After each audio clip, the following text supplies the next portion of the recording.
I'm about to put my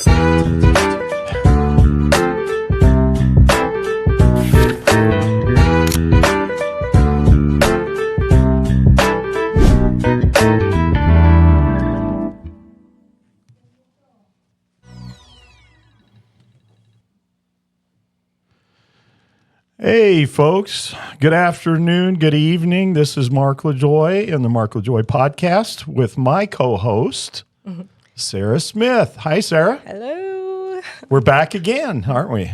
Yes, we are. Well, we've got a special guest that's coming on today, and we've kind of made friends a little bit, I think. A little bit. Steve Kelly. Steve is one of the mayoral candidates for Columbus mayor, obviously along with me. And we got a couple other folks that are running in the race. But welcome, Steve. Thank you. Glad to be here. So, Steve, tell us a little bit about yourself. What, exactly, just kind of a little biography. I mean, you were in the military, obviously. How many years did you actually? So I did 20 years in the Army. I retired out of Fort Benning here. I'm sorry. No, it's a good area. I like it. Yeah. At first, when I got my house, my intent was to renovate it and flip it when I left. Sure. Well, hey, I retired in 2023. I'm still here. So yeah, it kind of set. Kind of grew on you, right? It did. Well, I was the same way when I came here. So yeah. I've been here since 2017. Did 20 years in the Army. Retired, 100% disabled. Multiple deployments. I think I ended with somewhere around 98 months overseas total, between deployments, rotations, being stationed places and stuff like that. I started a business doing remodels and renovations prior to retiring. I've pretty much stepped away from the business for the most part, take on small jobs and stuff like that. Right. My partner's still doing his thing. He's still going strong. 71 years old. Dude moves like he's 18. Oh, wow. I've taken a lot of knowledge and wisdom from him about construction and about Columbus. So he's lived here all of his life, and he schooled me up on a lot since I met him. I met him in, I believe, 2018. Mm-hmm. He helped me with a couple of small things and just taught me a couple small things that I really didn't know when it came to construction. Right. Been stationed a little bit of everywhere. I was actually 19 kilo. Okay. So I was a tanker. I was an Abrams Oh, master. no, not a DAT. Hey, I was the smart. Do we want to tell the public what a DAT means? Nope. But I was one of the smart tankers. I was actually an Abrams master gunner, and I actually culminated here, and I retired out of the master gunner schoolhouse. Good. So Good. I ran operations there. Yeah, we got an acronym for tankers, but I'll just leave that off the broadcast. So it's anyway. But we've got terminologies: the Queen of Battle, the King of Battle, and all those kinds of things. I mean, that's I was infantry. Oh God, Crunchies. Yeah, we did a lot of things. I was infantry for, good God, 28 years of that, and I did 41 years and 6 months, which was forever. And then I crossed over to the special operations side of it. I was an intelligence guy. I was a 35 Fox, which is intel analyst. And I was over in Iraq as an intel analyst, working under the USFI command at Al Fall Palace, which I don't know if you're familiar with over there. Yeah. Yeah. That was the big palace that was right there near Baghdad Airport. Right. We were right in the middle of it. So, yeah, I worked out there with a bunch of like 20 or 30 generals that sat in front of me every evening, and we were in what they called the fish tank. And you could throw a dead cat and hit a 1-star general anywhere in there. So Yep. It was interesting because I was what they considered the reach back guy for the EOD componency of it, because Task Force Troy belonged to the EOD component. As you well know, we had a lot of explosions and things going on with IEDs and everything. Yep. My job was to send those teams out to investigate those explosions. And a lot of them ended up with, casualties for both Iraqi army and U.S. military folks. So I did a lot of that. A lot of heartache we've seen over there. And I was also in charge of the counter IED school over there. So I did a lot of things. And then I was the interim command sergeant major for the 20th Special Forces Group for which was pretty interesting. That was an interesting assignment. I took the whole group over to Hungary, which we had an exchange thing going on between. That was about 7-8 years ago, where we had the Hungarians and Romanians, Bulgarians, and all of them coming over and doing tests. So I've done a little bit of everything in the military. Right. A military contractor. I was there. I managed, budgets for $4.5-5 million and stuff. So I was program manager on one of the. We were going to do an underground operations. We were eventually under Trump. We were going to go and go after North Korea. I don't know if you remember any of that. The programming for that. So yeah, I did a little bit of everything, but kind of like you've done everything and all that stuff. So the roofing business or whatever you were in, the remodeling business, did you physically do that stuff? General contractor. Yes, I did. You swung a hammer?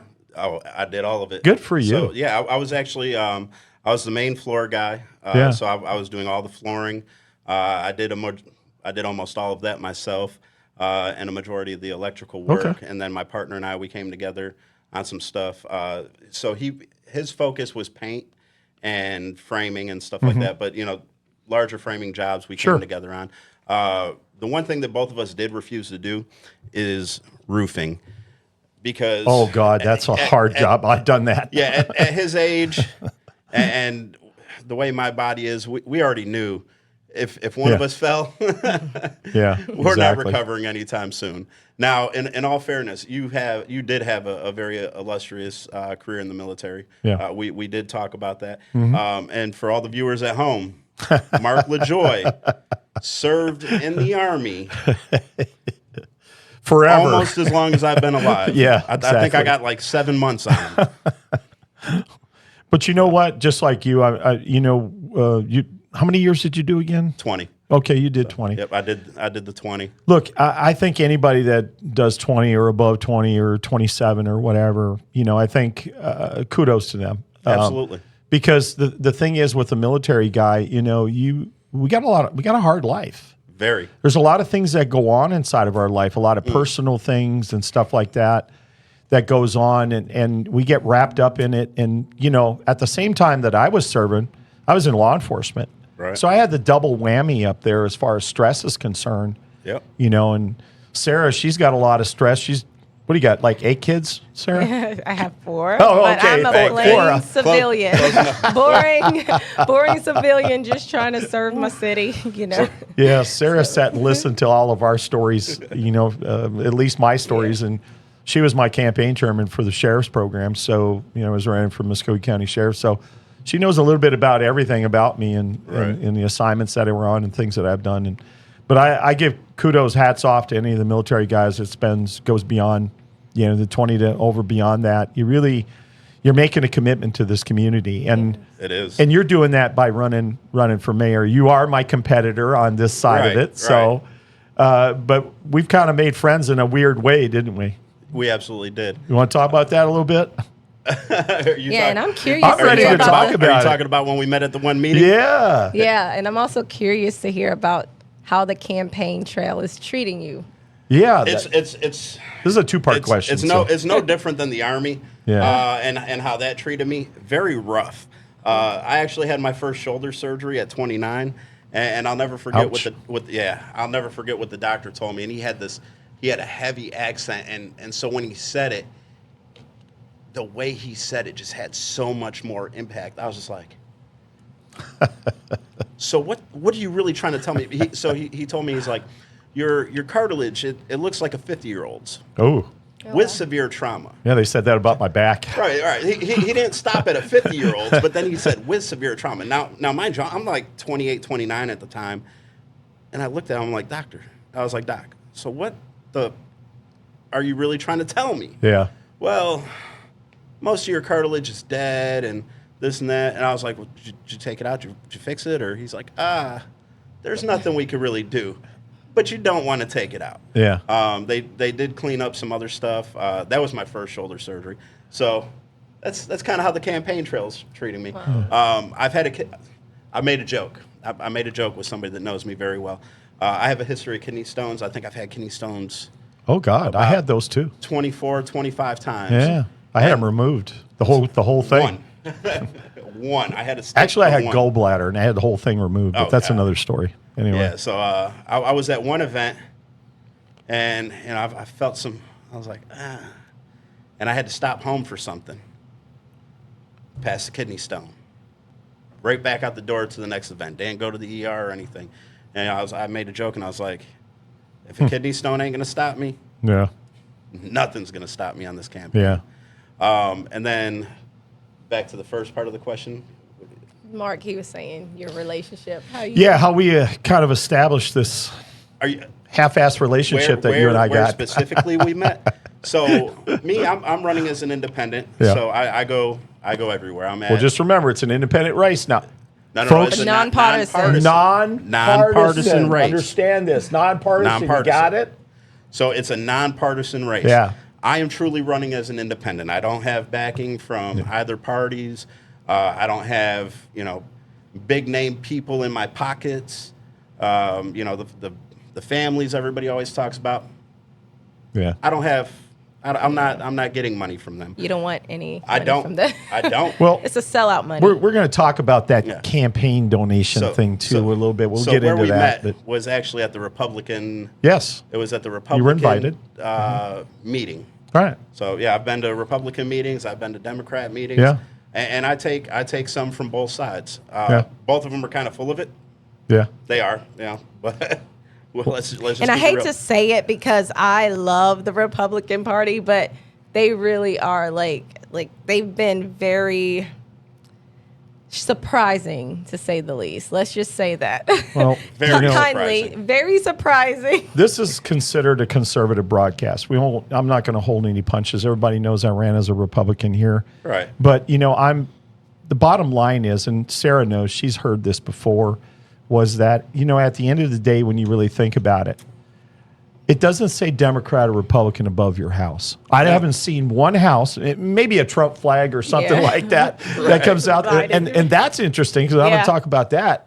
But the bottom line is it doesn't say Democrat, Republican. Right. It says if we're running for mayor that we are serving the public in Columbus, Georgia. That's The it. Columbus, the residents that live here. Yep. And that's Not the special interest that was given money to one candidate. Half of his donations are coming from places like Louisiana and Albany. You want to call special interest? Yeah. What are you talking about, man? I mean, there's something going on here. But the bottom line is this is a conservative broadcast, but really at the end of the day, when we talk about it, we talk about conservative issues. We talk about community issues. We talk about crime and punishment. We talk about safety and security, which is my number one thing, mine as well. and yours also in Crime the and public campaign. safety. Right.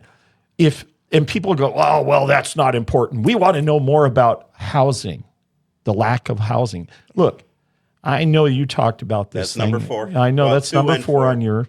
2 and 4. But I will tell you this, and you and I have talked about this before, that all the public houses, with the exception of maybe 1 or 2 public housing areas, have all been either refurbished, they've been redone, or they're brand new places. There's some nice places out here. Third Avenue. Yes, Third sir. Avenue is a great one. That's another one. Second Avenue, right up there along the Chattahoochee River. Yeah. Right. Beautiful. I thought I was in some other place than Columbus, Georgia. And I'm not saying we don't need housing, but that is the first thing that a candidate talks about is affordable housing. Every mayoral candidate that's ever ran in here since I've been here, Right. and I've gone through about 7 mayors or something like that. I don't know. I don't remember. I mean, you are old. Yeah, I am old. I'm It old might as be more dirt. than that. Right, exactly. But the bottom line is they always talk about how we need affordable housing, and then they don't do a damn thing about it. That's the crazy part, Steve. So when I talk about affordable housing, Yeah. I'm not necessarily talking about just Section 8 or anything like that, or any specific government programs or anything. Right. I am talking about housing that the average family in Columbus can obtain. Yeah. We had somebody sit there and argue with council for over an hour to try to make their point about why they should get the zoning approved to build a couple more houses, and all these houses were going to be more than 300,000. That's Yeah. not, and sadly, it seems to me that 300,000, under 300,000, is that new magic mark. Yeah, Where it's affordable. that's right. Who can afford a $300,000 house? The military, apparently, that's what they're. Well, I mean, look at what they're baiting. what they get paid. They get housing allowance, right? And they get all that kind of stuff, which is probably now up in the $3,000 range, maybe a little Not bit. here. Probably Cost of living. 1,700 probably. You think so? I Still? think so. I'd have But to it's look based at on your rank. it. It is. So I don't, guys nobody's getting 3,000 for BAH here. Yeah. Well, I heard that they can do 2 mortgages now. So like you could have one house and then be in the process of having another, and they'll grant you the second mortgage. You know, she was a realtor. Through the VA. Yeah, She the worked in VA. real estate. Right, and that's smart. That's very smart, because what happens a lot of times is people, service members, they'll buy a home where they are. Right now they're PCSing. Now they got to try to hurry up, rent this house out, because if not, they're going to keep paying out of pocket. Well, they're paying rent somewhere else. Yeah. Right. So, well, now I'm paying all this rent over here, but I have this house here that I'm renting out. It's really not. It's not feasible for a lot of people. So that does make sense, because a lot of people, or that may be their home they plan on going back to. Hey, I bought this here. We really like it here. We want to come back here. Yeah. But back to the housing thing, a lot of what I'm looking at is mixed housing, right? So affordable housing, which really I'm talking more like under 200,000. Good luck with that. Elliot's Walk, great example. I actually built a closet for a customer over there, so there was no flooring, no drywall, Right. and anything like that really in there. But they wanted to finish out the closet, so I did some work over there. You're not going to get granite countertops and stuff like that. You're going to end up with your Formica countertops and stuff, but they're not bad homes. Well, you got to look at it like this. First-time home buyers, there's been some loans out there. That may be something. You and I differ a little bit on our opinions about the housing thing, but I think we agree on the same thing about affordable housing, or housing for, military folks that are living out there on the street. That is such a sensitive subject with me. And I can't stand to see guys out there that I know are military. You can tell the difference. I go along a corner somewhere, and I've seen ladies out there too that you can tell that they were former military. I can spot a military guy a mile away. I don't care what. I mean, he can put a ape suit on, and I'd know him a million miles away. Right. I mean, that's what I was trained to do. I was trained to train military folks. And you and I think you asked me that question one time. What about my personality? And so, right. But that's what I was trained to do. Yeah. Because we developed and did interrogations. Yep. The cops call that interviewing, which is basic interrogation, is what it is. And we did that overseas, both in Iraq and Afghanistan. But it's a sensitive subject, and so part of what I'm talking about as far as affordable housing is the things like, I like the Stephen Siller program that they have, Tunnels to Towers. Okay. They've done some of these. They picked up old hotels and they've refurbished them, and those are for military guys and all that stuff. What I would like to do is, we have the new Podeshef clinic up there. There's some property around there, and folks, look, if you own that property out there, how about donating it to the program? But what I want to do, and seriously, is make that clinic over there and make it a hotel. Basically, not only a hotel, but apartment complex for military folks up there. People that need a house, and provide them, have, a bridge that goes over the top for wheelchairs and all that stuff. Right now, they've got a lucrative contract, transportation contract, that's got to move these guys all around the place. Right. Both to Montgomery, both to Tuskegee. If you got to go to Atlanta, you got to get on a bus. You go to Fort Benning, you get out on a bus. If you don't drive. Right. And this is crazy, So my goal as mayor is to bring, like, the Stephen Siller program, Tunnels to Tower, the local programs here where we've got houses around here and all that. I would love to get, there's strength in numbers. So if we could bring all these programs together under one roof and take veteran homelessness off the map again, That's what I'm looking to do. And that's something, if you want to talk about that after the show, Yeah. I do have some people. Shout out to John. I'm not even going to try to say his last name because I butcher it every time. He knows exactly who I'm talking about. He's on my friends list on Facebook. He does a lot of that with vets and stuff like that. There's quite a few people that do. Yeah. But no, I don't disagree with you. You know, it's like I posted one picture a couple of months ago, and it's at the corner of Victory Drive and North Lumpkin. Right. You have an abandoned building. Facebook messed up and double posted it. Between those two posts, I did over 80,000 views in one day because everybody saw it and they're like, "Oh my God, da da da da da da da da da," and this and that about it. And people are saying, "I remember when I was a kid. I remember when I was a kid."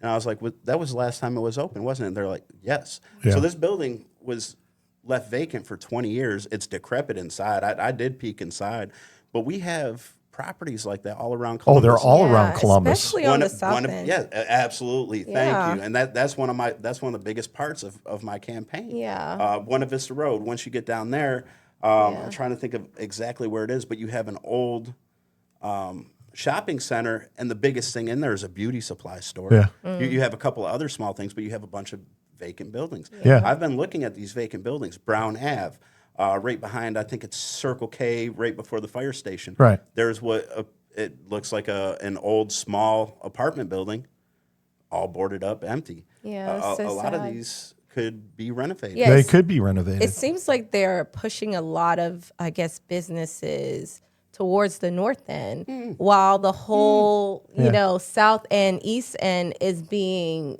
ridden by gangs and being just pretty much depreciating. And so I just wonder, like, when you think of Columbus as a whole, what is that really doing for our community and our economy? Like, Right. like what are your thoughts, Mark? Somebody's been researching my campaign. No. Remember, I told you she was in real estate, so Right. she knows this stuff. And that's a very good point because I've been beating up this fact too. Fort Benning pumps $4.75 billion into the local economies every year. Yes, I said economies because that's Georgia and Alabama. We are losing more and more residents and more talent to Alabama. They're moving out to places like Fort Mitchell. Because Columbus is so expensive. There you go. Cost of It's living. ridiculous. Property 9.5%. Oh my crime. gosh. Yes, Top crime. three. There Crime, you go. Top three. Yeah. Cost of living, property taxes, crime. In no specific order. Those are the top three of why people are moving out to Fort Mitchell. And they do have a more advantageous exemption for military as well, for 100% disabled. Yeah. Really? At Fort Mitchell? Yes. Alabama. So ours caps out Alabama. I know somebody that bought a 100% disabled veteran. She bought a 300, I think it was give or take around $300,000 house out there. Zero on her property taxes. You'd be paying in Columbus. So I know. here's another thing, Steve, that I wanted to do with veteran status. And folks, like I said, I'm very sensitive to veteran issues. I really am. Very. It hurts me to see a veteran on the street. I used to be a guy that was on a cart down there, and he was a veteran. And every time I'd see him, I'd give him $20 or $30, and stuff like that, because that's the kind of guy that I am. But Right. what I really want, and we've got some very valuable places, like the Plumber House. There's one. Plumber Home. There yeah. you go. And I would love, shout out Mr. to the Greg. Plumber House. Hey, I guys. was just there. Yeah. They just opened one. And see, I would love to bring these other programs together that have this money that would be, Tunnels to Towers program and have them donate. I mean, this is the home of the infantry, Fort Benning. Listen, Fort Benning, Georgia, okay? Fort Benning. They changed All it right? back. Don't worry. Right. Yeah, a new administration comes in and they'll change it back, which is bullshit. But anyway, the bottom line is Fort Benning, Georgia has been here forever and ever and ever and ever and ever. All the schools are here, the Ranger schools. Anybody that's gone into special operations has come here, has gone through airborne school. I was in the 43rd Airborne Company. We do have armor here now, too.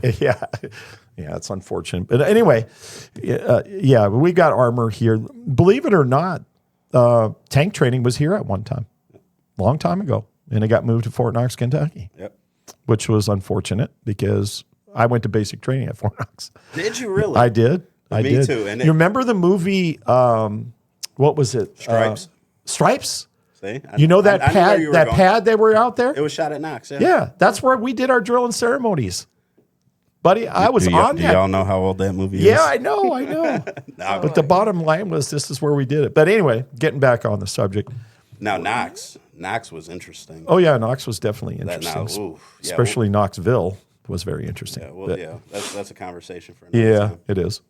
So we ended up. I would love to bring the housing issue, and get all these organizations together. And again, it seems like everybody's kind of segmented. I've got my little piece of the pie here, and I don't want to do anything else with it. I don't want Right. anybody to take my money away. But we're all in the same boat together here. We all are. Except for the top 5 families who are, Yeah. getting all the contracts. Oh and yeah, the deals. top 5 families. So we Yeah. talk about those. How about the Peasolds? Yeah, but I don't know who was another one. The Amos. Oh, I don't know who the hell are. Yeah. But the bottom line is the other thing that I really want to do is not only get that affordable housing for military people, but we want to talk about, bringing jobs to Columbus. Yes. So, So- one of our competitors. Real quick before we move on to that. Go I ahead. apologize. So with the homeless thing, something that some people don't realize, and I know you do. We had this discussion, and this goes for the vets as well. Some people do want to be homeless. Like they do. They do not want to go into. They a don't like center. structure. They don't like the structure. They don't want the help. And I get it. There was one guy apparently, and of course I had to make a joke. So he chose to be homeless Right.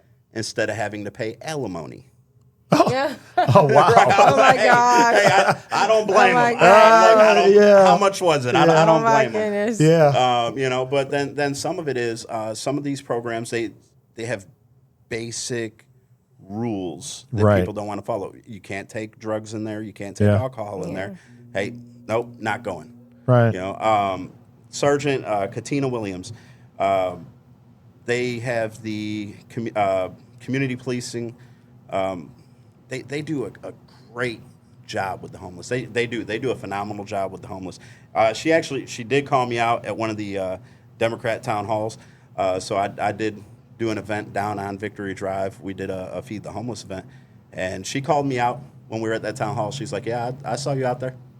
She's like, "I just kept driving. I didn't bother you." Yeah. She's like, "But you." I was like, "Got you, thank you."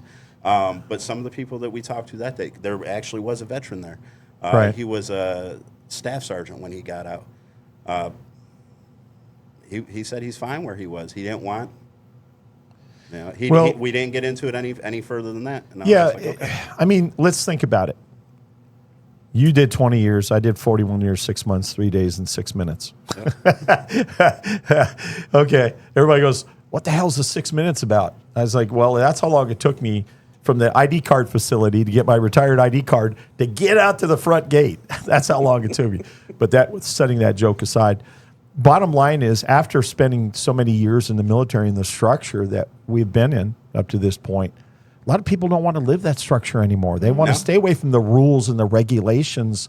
And some of these places, like you said, that the homeless places you go to, the Ralston or place, you can't bring beer, have a party in there or smoke marijuana or do anything. Right. But again, it's organization and structure. And like you said, some people just don't want to do that anymore. And they're very comfortable with living out there in the woods in a pup tent. No, and you're 100% right because people talk to me and they ask me what I was going to do, when I got out and stuff like that. They didn't know that I had already started, the construction business. I started very small as I was accumulating, tools, equipment, and everything, and I just do, little stuff here and there while I was renovating my home. Right. They're like, hey, man, you could easily get a job at range control. And, they're trying to tell me about all these different jobs everywhere. And, some of them paid 6 figures. And I looked at them and I was very blunt, very blunt when I said it because I don't want a GS job. I was like, I didn't want a GS job. No, I wanna worked be as a GA military civilian. contractor. But Yeah, I said, when I take get this it. uniform off, I want to be Steve. all right. That's it. I don't want to have to Yeah, deal with Steve military. Kelly for mayor. It says it on your Yeah, hat up that's there. it. That's it. But no, I did. I told him, I was like, I don't want to have to deal with the military. And then I see how some of these NCOs, and especially some of these new officers, I see how they talk to some of the civilian contractors, and especially out at the range. And Yeah. Oh, I listen. When I wouldn't want. I would hate to go back to yeah. Well, you know, old Kelly. you know the ugly old, and a lot of people are like, oh, he's just an angry old man, and it was like, yeah, whatever. He is a little bitter. Yeah, I'm a little bitter. No Especially way, Mark. listen, she knows the softer side. She's seen the softer side of me, and Had you know, to bring very it out. yeah, very sensitive side. But the bottom line is you know, I was a military contractor for about almost 10 years. I was a program manager, which I made 6 figures of money with military contracts. No. That's why I said, you know, I managed, when you and I have talked about this before, I managed budget in excess of $500 million. Yep. And so. I was close. Yeah, we talked about. I was close to that. Yeah. But, you know, it was good for me because I was in the Columbus Police Department Right. when I started in contracting. And let me tell you something. We didn't make shit for money here. And the cops still ain't getting paid still shit don't. here. Oh, what a coincidence! Guess what I'm talking about tomorrow at the city council yeah, meeting. exactly. Well, I'll be there. I'll be there. But you know, the bottom line is, if you want good quality talent, you got to pay for it. I'm sorry, we got a 9.5% tax, you know, bracket here, get me started on and we're paying for stuff here in the city. And look, these city council members have sat on their freaking hands all these years and allowed these taxes to crawl up, and then only start questioning things when one of our friends started Start questioning speaking it. Yeah. Right? Speaking out. John, you know, Mr. Smith, Nathan Smith, who just lives around the corner from me. He made those people, those counselors, get off their ass and start doing something about it. And eventually, after they did something about it, they eventually got to the point where they eliminated one of our competitors from his job. Hey, you know, I'm not gonna lie. I've really been trying to run my campaign on not smearing my opponents. I took a light jab or two at you. I know you saw it. I know. Don't care. Exactly. I've been shot at by folks all around the world and everything. All around the world. So it doesn't matter. But go ahead. But I've seen the report, the 118-page report. Somebody said that they didn't see any wrongdoing in there. Oh my gosh, complicity. Look. How about I made it 5 pages. Yeah. Right? I made it 5 pages, and this is for everybody at home. I highlighted so much that my page turned yellow. I made it 5 pages, and I stopped. And I won't lie, I used AI. I had to use multiple AI to pick out the highlights. Oh, there's so much double talk in the investigation. But then referencing, I made it reference page numbers and everything else. And Is that why you wanted to run for mayor?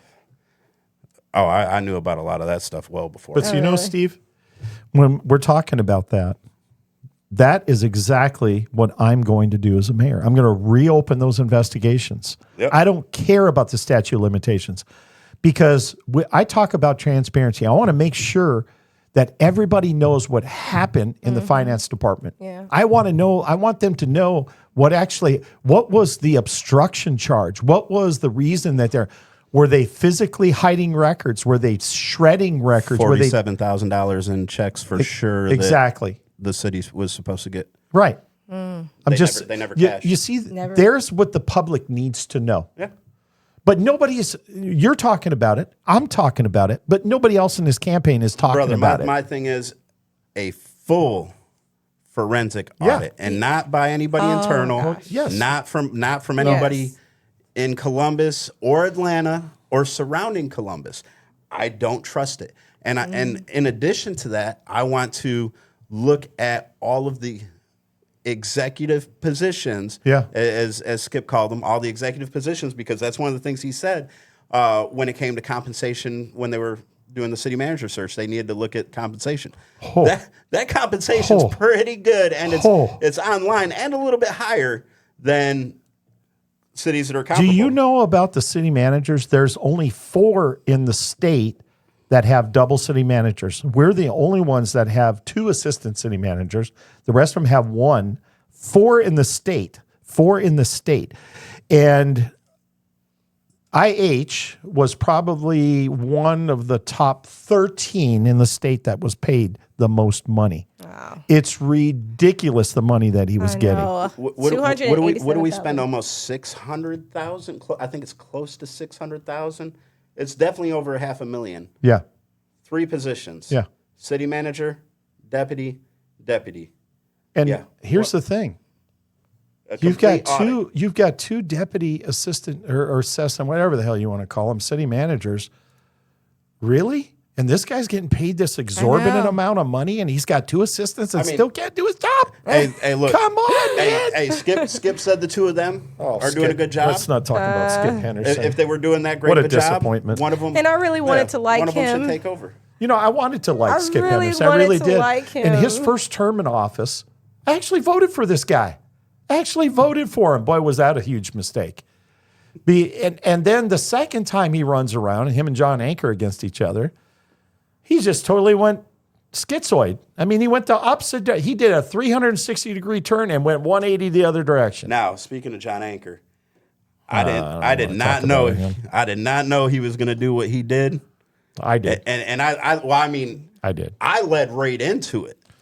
And when he did that, I was sitting there. I was like, oh, you know. And even during his thing, he's reading. He's like, nope, skip that. That was just talked about because I talked about the strong mayor, weak mayor form of government, and then I was the last one on the public agenda.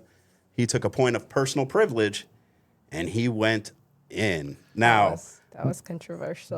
very, and I feel yeah. like maybe a different forum. I don't know. I don't think know. somebody might run for mayor. Yeah, in he March. might- I think he might show somebody up. might show up on our roster. I haven't seen an announcement for him running. You don't for have to. Yeah, district. you he don't- never. He I know never. He doesn't have to. But Listen, he never announced in January, February of last year either. And I went to those 2 meetings. And asked. That was the dust up between at the time between the ex city manager and Glenn Davis over there.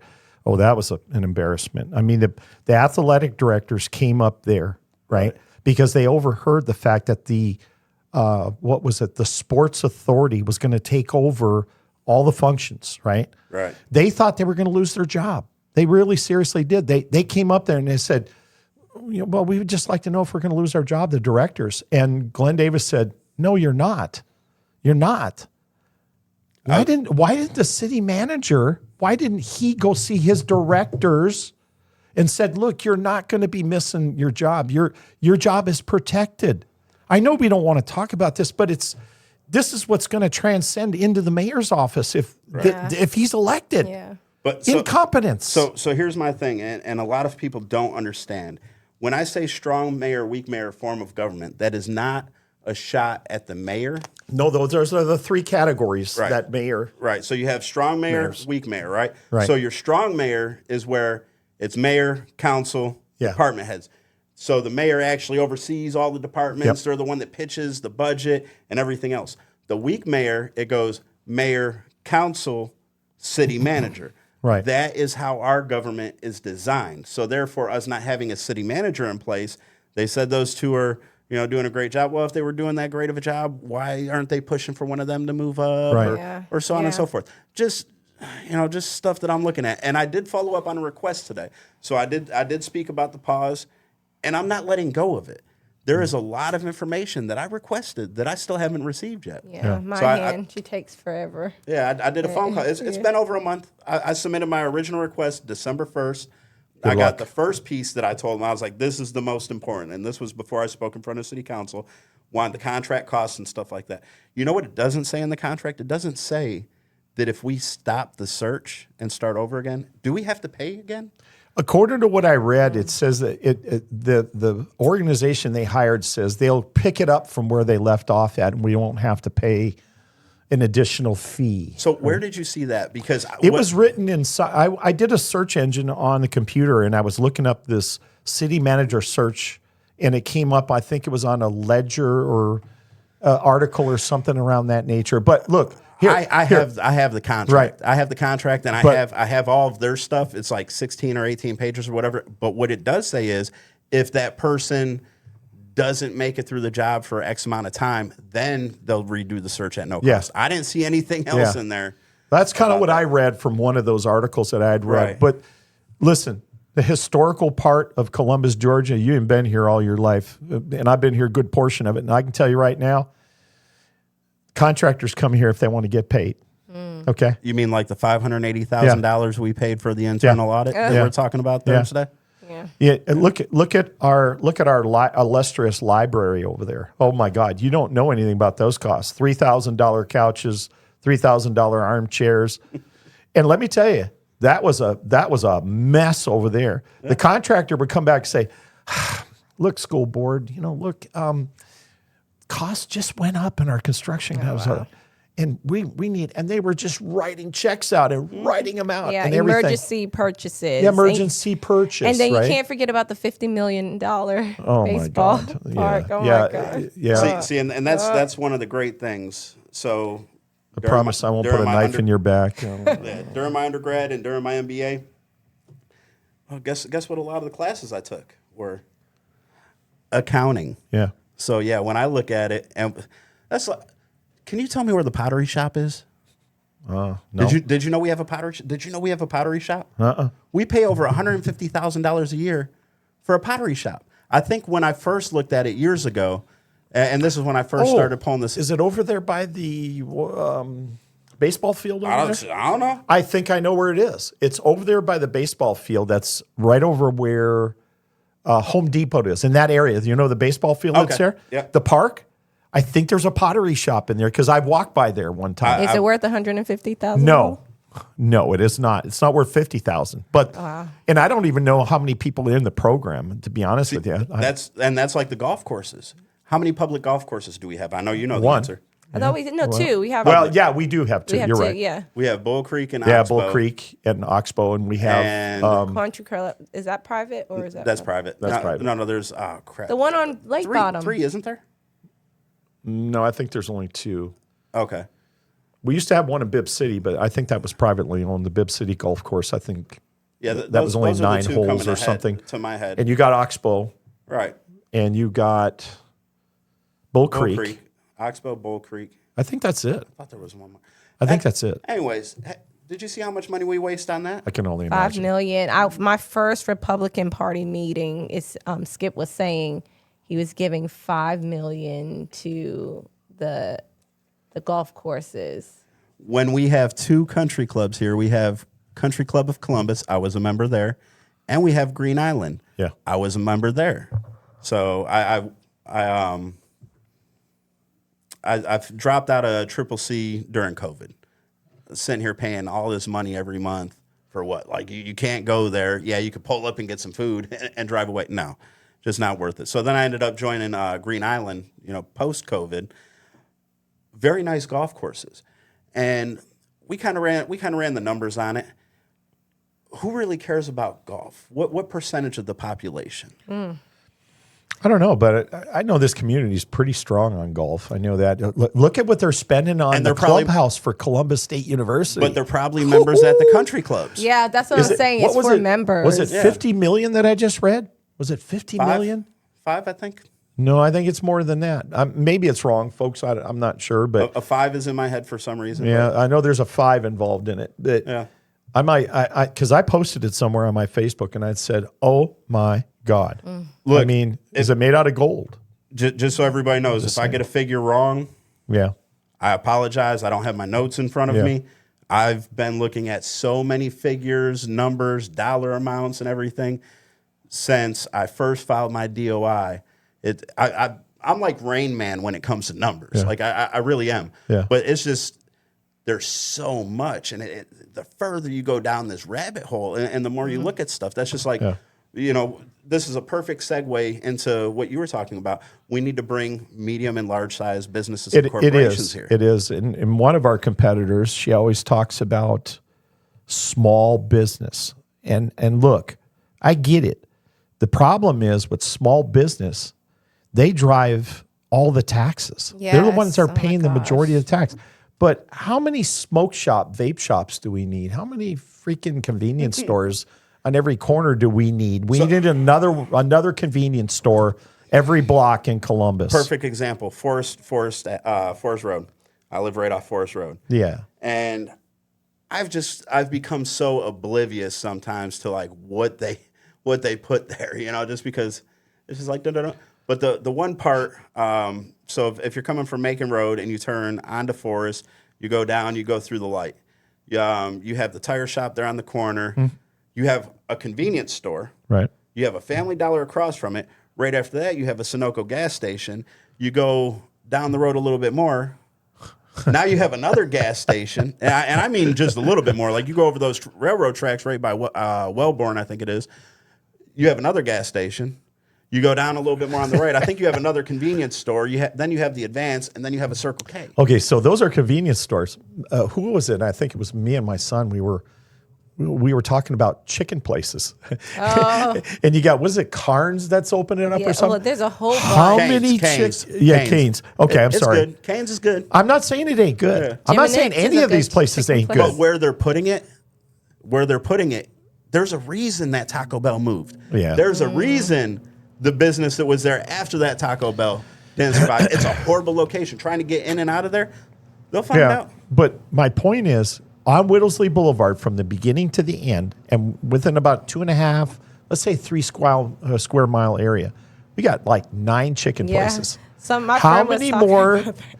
And here's the problem: is the stores that are coming in. These are chain stores. Yeah, chains. Mm-hmm. Okay, these are chain stores that are coming in.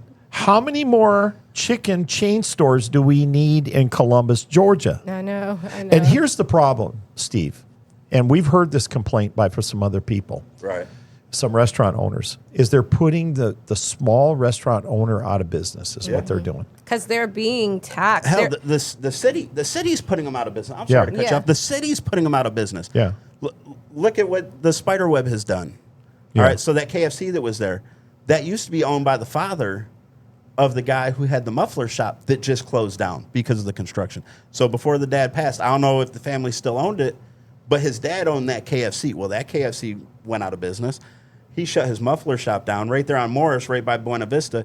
You got the guy that does the scrambled dog and stuff. Yeah. That's not very far from my house. That's how I know. Is he the one in the like the little portable one? No. It's okay. So those were good. If it's the same guy I'm thinking of, he was military. He's retired military. He donated to my sheriff's campaign one time. It's very possible. It is possible, but he has lost most of his base because now people that were working right there, they could go right there.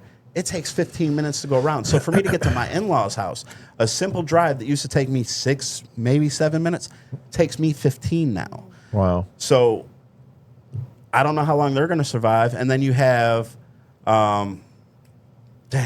Niecy's right down there, just a little further down the road. Right. They were about to close because of the construction. This is short-sightedness by the local government. And I'm not going to say which council member said this to me, but it was something along the lines of, for there to be improvements or change, there's cost. Well, you know what? We could have sucked that cost up at the city.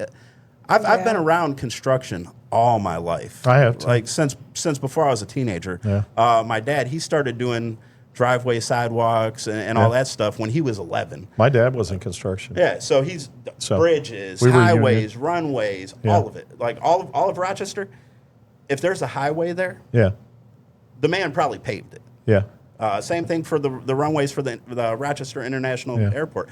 I've been around it all my life. I know that it still could have been done in about that amount of time, and they could have redirected traffic. Yeah, it would have been a little bit more cost, but we wouldn't have been hurting. You're really going out there on the limb on that one. Look at the interstate out here. Which one? Look at the construction. You got the whatever the I don't know, even St. Mary's Exchange or whatever the hell they want to call it. Buena Vista. That's been in construction now for over almost 2.5 years. It's been a while. Oh, look at the one over on Buena Vista. 3.5, 4 years they've been working on that. I've watched them. So I'll see equipment out there every now and then, and they're pushing around gravel. Yeah, one guy with a shovel and 6 leaning on a shovel. Right. That's what they're doing. But yet we're almost done with Bradley Drive. Oh, my God. Yeah. So kind of getting back to what you and I had discussed before about medium and large corporations. Look, I'm not against small business, folks. I'm not. At all. But I'm not. I'm not a small business. Yeah, but I'm not advocating more trade restaurants to put mom and pop places out of business. I'm not. Right. Because I want to see there are good restaurants and all over Columbus, good small restaurants that cater to Columbus and been catering them for years. Yeah.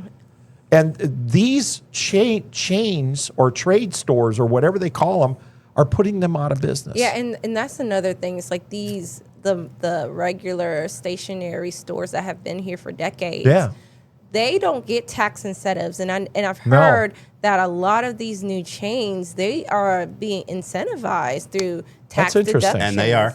And so if they're building here and stuff, they are. Yeah, and so that's why I'm just like, where's the loyalty for our city? Like, where's the loyalty for the citizens who have been here for a long time? Where's and they're like, you can consider them part of the infrastructure. Yeah, well, they've been taught to shut up and sit down, kind of thing. This is the way the environment it is in Columbus. There is a 5-year meeting tomorrow evening.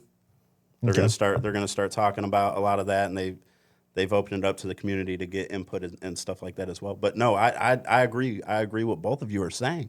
I think the funniest thing I've seen is what came across Facebook, and it was regarding what's it, Beauty Mart at the mall. Oh my God! I hear it's great. I'll tell you. I'm another wig shop. I know, but I heard it was great. Do we need another wig shop? But I'm reading these comments, and I'm just like, oh wow. They're one of the ladies is like, hey, I just want to go get this X, Y, and Z. I don't want to see couches and rugs and this. That's and what's in there. I'm sitting there dying. Now, don't get me wrong. A lot of that stuff is good quality and it's cheaper and stuff. Hey. Yeah, do we need it? That's the question. I make a lot. I make a lot of shopping trips to the 99-cent store. Dollar Tree.